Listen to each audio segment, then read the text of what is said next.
Before, it was just waste. Plastics floating in our Mediterranean Sea and discarded fishing nets from its ports. Today, in these hands, a new life begins. For Meliá Hotels and Resorts, the sea has always been part of our essence.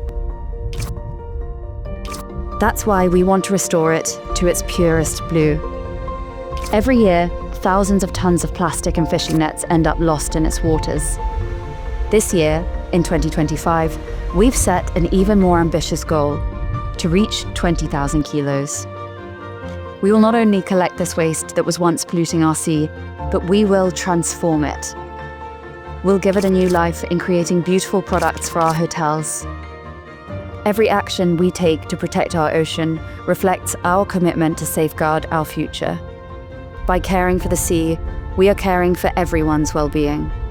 Together, we'll return the sea to its purest blue.